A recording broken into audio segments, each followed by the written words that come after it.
Hey guys, welcome back to the channel. In this video we're going to be looking at the MoviChip Knock Sensor Controller, and specifically how the Knock Sensor Controller, the KSC, finds the knock frequency of your engine. All this happens within the knock ID menu. We've got an off and an on option. So what we're looking at here is a line with frequency segments that goes up to 11,000 kilohertz. So the first one here, for example, is 4.5 to 5.4k kilohertz, and the maximum intensity in that segment for the recorded time period was 2. Then we've got 5.4 to 6.3 kilohertz, maximum intensity again was 2, and so on and so forth. So in this specific example here, the first 1, 2, 3, 4, 5 lines were recorded when the ignition timing was set to -4. We wanted to make absolutely sure that knock was not occurring in the engine, so we had a absolute positive baseline. And then the bottom 2 lines, we did this with I think around 5 or 7 degrees of ignition advance, and we had audible knock during these runs. We compare the no knock runs versus the knock runs to find out which of these frequency segments has a difference. So you can see here on the 4.5 to 5.4 it was basically the same. On the 5.4 to 6.3 we have something here, 8 and the 7, but on the 6.3 to the 7.2 we can see that we've got a massive difference here. It's shot up to 14 intensity and 28 intensity.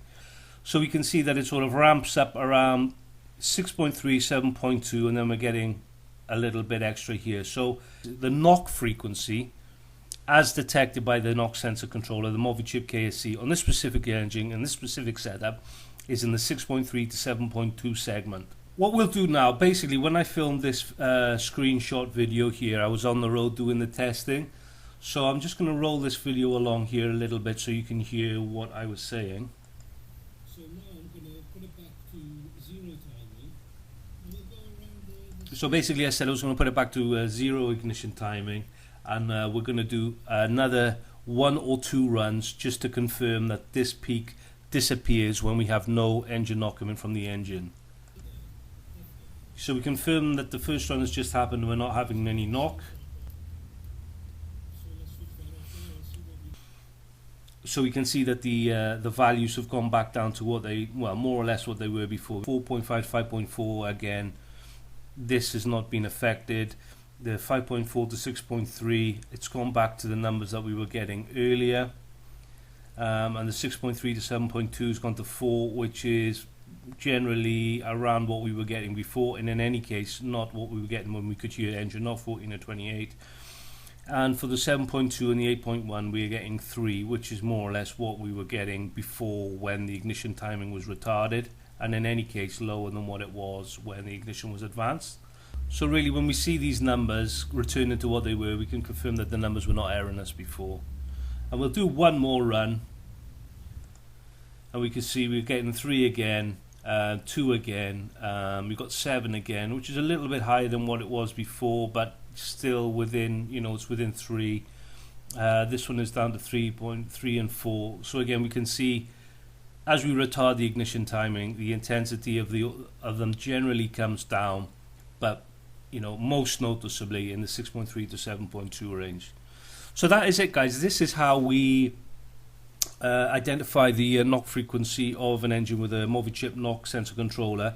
If you want more information on this, I'll put a link to the MoviChip website where you can see what this product does and the next steps, what we do with this information that we've collated here when we set up the Knock Sensor Controller to give us an indication of knock. The MoviChip Knock Sensor Controller will output a 5 volt and a 12 volt signal when it detects knock, and it detects knock according to parameters entered by the users.